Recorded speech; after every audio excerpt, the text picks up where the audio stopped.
bavure policière yi nekk répétition donc kaw Ilimane Touré avant suñu bos saafarawul ñun suñu bos ça fait 5 mois Ablaye Timéra 24 avril saafarawul Fallou Sène 17 mai 2018 kenn saafarawu ko Seck Ndiaye 27 juin 2018 même chose Pape Sarr aussi le 17 juillet bi ñu jugee nii même chose donc on s'est rendu compte que ni ñun ñëpp on est au même pied d'égalité donc ku ne yaa ngi dem gisi ay waa Ligue des droits de l'homme yaa ngi dem gisi ay Amnesty jël nga ay avocat yaa ngi daw de gauche à droite pour que justice am pour que ñu leeral famille bi pour que aussi ñu sanctionner ndax jàpp nañu ne tant que sanction du am chaque jour répétition lay nekk parce que sanction bu amee dana tax suba ko war a defaat da nga xool bu baax la ngay def balaa nga ciy dugg léegi nag ñëpp dispersé wu famille bu nekk localité bi nga nekk yéen a fay nekk di tëli di daw de gauche à droite man on s'est dit pourquoi ne pas jot na mu am benn kuréel boo xam ne dana regrouper ñëpp pour que xeex bi nekk xeexu ñëpp ndax mbooloo moom mooy doole. waaw donc FRAPP dafa nekk benn kuréel boo xam ne mouvement citoyen la boo xam ne c'est des patriotes man noonu laa ko mën a gis noonu c'est des patriotes au vrai sens du terme donc collectif bi nekkul collectif boo xam ne ñun on est apolitique on n'est pas des politiciens aussi nekkul suñu ginnaaw donc bi FRAPP jëlee initiative boobu commencé di rencontrer famille yi. FRAPP moom moo ñëw rencontrer famille bi FRAPP defee constat bi ci la FRAPP ñëw donc rencontrer famille yi donc ñu créé benn collectif boo xam ne collectif mi ngi tudd collectif pour la justice et contre les violences policières donc déjà man idée boobu dama ko doon xalaat ndax bi ma yàggee di daw de gauche à droite suñu dossier saafara je me suis dit may dégg chaque jour bavure policière di am ñuy rey keneen chaque fois ma naan donc ndekete man souffrance bi may dund à chaque fois que bavure am na ba ñu rey keneen rek automatiquement desewu sama Ablaye Timéra day ñëwaat sama bopp quoi parce que je me suis dit que ni loolu ba léegi c'est impuni en plus leneen di amaat donc initiative bi tax na famille yëpp regroupé wu grâce à FRAPP mu am collectif bu génn bu tudd collectif pour la justice et contre les bavures policières mu doon initiative bu extraordinaire léegi nag famille yëpp regroupé wu famille yëpp doon benn ndax mbooloo mooy doole parce que dañoo defoon constat que ni famille yëpp ku ne yaa ngi doon daw de gauche à droite donc et que sa mbir saafarawul. léegi vendredi 3 bi passé. moo nekkoon seen marche à la place de l'Obélisque ak famille yëpp. voilà léegi vendredi 3 bi passé la ñu organisé woon marche donc marche bi ñu ngi defoon dépôt de ñu ngi dugaloon autorisation bi ñu ngi ko yóbbu woon préfecture ça fait plus d'une semaine on n'avait pas eu de réponse mais n'empêche ñu ngi ci doon communiquer n'empêche communication bi moom c'était pas passé inaperçu parce que ñëpp ñu ngi ko doon gis ci plateforme yëpp donc ñëpp aussi ñu ngi doon rejoindre aussi ci combat bi parce que combat bi léegi finalement dafa dem ba dépasser cadre famille des victimes yi kese mais tout le monde ay bonne volonté ay patriotes ay citoyens sénégalais ñëpp ñëw collectif bi gën a am doole ñu war a def marche bi autorisation bi ñu def demande d'autorisation bi une semaine à l'avance préfet bi toog bàyyi ba 10h ci suba 9h 10h ñu woo ñu nañu marche bi c'est plus autorisé léegi bi loolu amee ñun aussi ñu def conférence de presse woo presse bi yëpp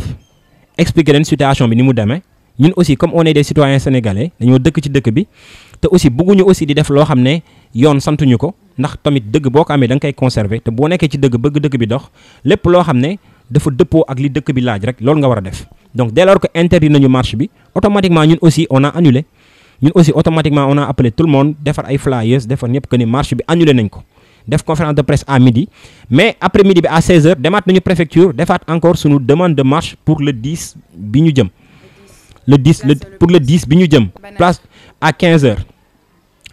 le 10 bi ñu jëm ni à 15h ñu ciy woo nag tout le monde parce que manifester c'est un droit ñun on est des citoyens sénégalais yu toog am naqar ñi ñu ko war a fajal ñu ko ñu war a def marche pacifique boo xam ne dañuy woo ñëpp ñëw ñu dox ci jàmm donc jooy li ñu war a jooy pour que ñëpp dégguñu ndax peut-être bu loolu amee ñoom bu ñu déggee dañu saafara suñuy mbir ndax comme famille la limal nii yëpp ñëpp nekk au même pied d'égalité kenn ku ne sa dossier mi ngi ci tiroir bi dara ba léegi amul benn sanction bu ñu jël ne sanctionné ñu diw yow mii nekk borom kër ñu ñëw jël sa doom rey ko mënuñu taxaw ak yow ne la sanction am na que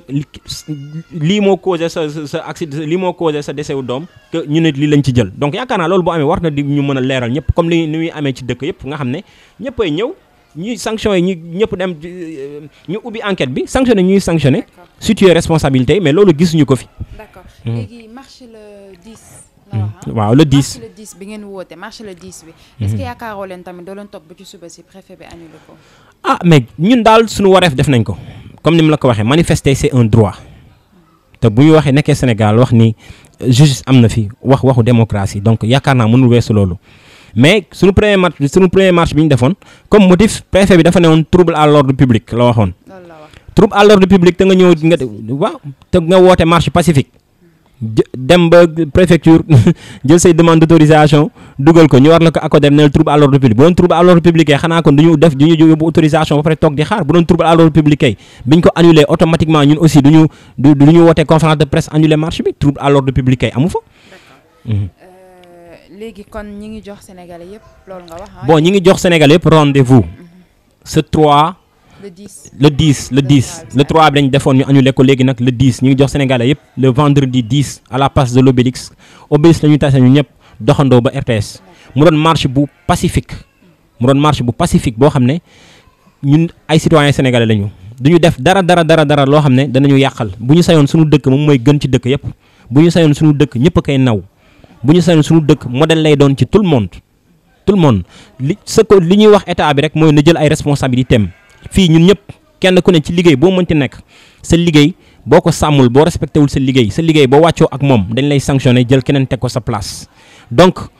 police nañu xam que ni ñun ñëpp on est des citoyens sénégalais ñun ñoo bokk te